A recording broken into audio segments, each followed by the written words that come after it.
Hello students, welcome back.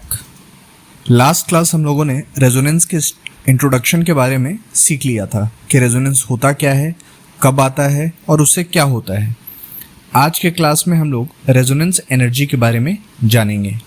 तो last class में हम लोगों ने ये भी सीखा था that stability of a molecule is directly proportional to resonance energy. तो आज उसी पॉइंट को आगे जाकर के कुछ एग्जाम्पल की हेल्प से समझेंगे हम लोग, ठीक है। तो एक पॉइंट ऑलरेडी अपने को पता है that greater is the resonance energy greater will be the stability. मतलब रेजोनेंस एनर्जी जितनी ज़्यादा होगी मॉलिक्यूल का स्टेबिलिटी उतना ही ज़्यादा होगा, ठीक है। तो उसी पॉइंट को लिख लेंगे हम लोग यहाँ पे, greater is the resonance energy greater will be the stability, ठीक है। तो सिंपल सा ये टर्म है। तो आज के क्लास में सबसे पहले तो अपने को समझ लेना है कि रेजोनेंस एनर्जी हम लोग निकालते कैसे हैं, ठीक है। और फिर उसके हेल्प से देखेंगे हम लोग क्या वाकई में उससे स्टेबिलिटी इंक्रीज हुई है, ऐसा कोई एग्जांपल है अपने पास। तो सबसे पहले एक एग्जांपल ले लेते हैं हम लोग साइक्लोहेक्सीन का, ठीक है। तो साइक्लोहेक्सीन का स्ट्रक्चर ले लिया मैंने, यहाँ पे ड्रॉ कर लिया। अब साइक्लोहेक्सीन का अगर हम लोग हाइड्रोजनेशन करें, उसमें हाइड्रोजन को ऐड करें, तो cyclohexene upon hydrogenation it will form cyclohexane, ठीक है। तो प्लैटिनम रख लिया हम लोगों ने यहाँ पे। तो हाइड्रोजनेशन करने के बाद साइक्लोहेक्सीन से फॉर्म हो गया हमारा साइक्लोहेक्सेन, ठीक है। आगे देखते हैं इसमें। तो साइक्लोहेक्सेन फॉर्म होने में इस रिएक्शन का स्टैंडर्ड एंथैल्पी क्या है? स्टैंडर्ड एंथैल्पी चेंज इस केस में हो गया -120 किलोजूल पर मोल, ठीक है, फाइन। तो इसी कॉन्सेप्ट को हम लोग ट्राई करते हैं आगे चल करके बेंजीन में, क्योंकि बेंजीन में ऐसा ही कुछ स्ट्रक्चर है लेकिन वहाँ पे 3 डबल बॉन्ड होंगे, ठीक है। तो अगर बेंजीन का स्ट्रक्चर ले हम लोग, इसमें अपने पास 3 पाई बॉन्ड्स हैं, तो 3 मॉलिक्यूल हाइड्रोजन का रिक्वायरमेंट होगा हमें। और यहाँ पर इससे भी हम लोग फॉर्म कर सकते हैं साइक्लोहेक्सेन। तो बेंजीन का हाइड्रोजनेशन किया और क्या फॉर्म कर लिया? साइक्लोहेक्सेन फॉर्म कर लिया, ठीक है। तो इसका स्टैंडर्ड एंथैल्पी चेंज जो होगा हमारे पास that is found to be, वो मिल जाता है -208 किलोजूल पर मोल, ठीक है। तो इसमें आपको याद रखना है कि बेंजीन में डबल बॉन्ड हमारे पास 3 थे और साइक्लोहेक्सेन में 1 था। सो थ्योरेटिकल वैल्यू अगर हम लोग निकालेंगे तो साइक्लोहेक्सेन के साइड से ऑब्टेन किया जाएगा। और बेंजीन जो यहाँ पर अपना स्ट्रक्चर है, it can be assumed to be the hypothetical, it can be assumed as hypothetical साइक्लोहेक्सा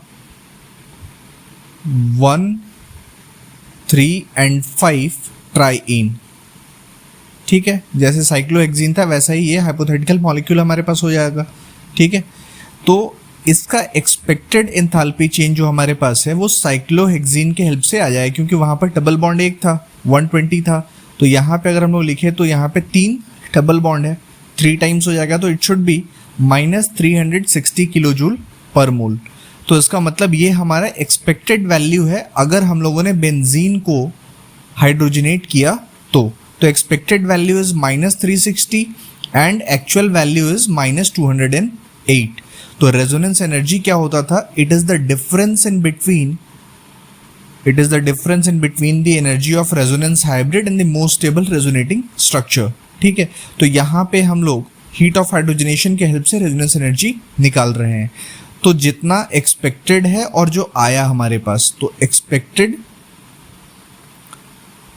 और जो ऑब्जर्व्ड है उन दोनों का हम लोग डिफरेंस यहाँ पर निकाल लेंगे, ठीक है।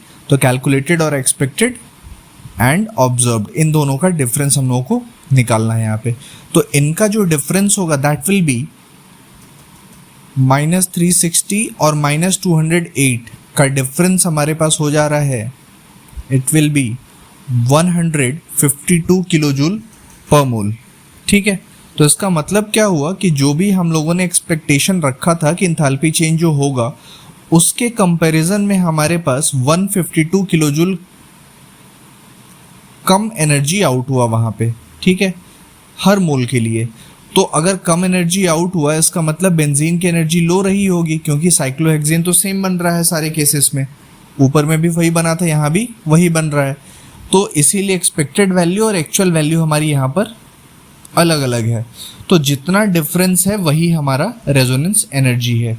और सिंपल सा बात याद रख सकते हैं आप लोग, that since released heat is less than expected, released heat is less than expected, so it means benzene is more stable, or benzene was more stable than we were expecting. हमारा hypothetical structure जो था उसका जो stability होना चाहिए था उसके comparison में बेंजीन हमारा ज़्यादा स्टेबल है, and it is because of the resonance energy. I hope आपका रेजोनेंस एनर्जी का कॉन्सेप्ट क्लियर हो गया होगा।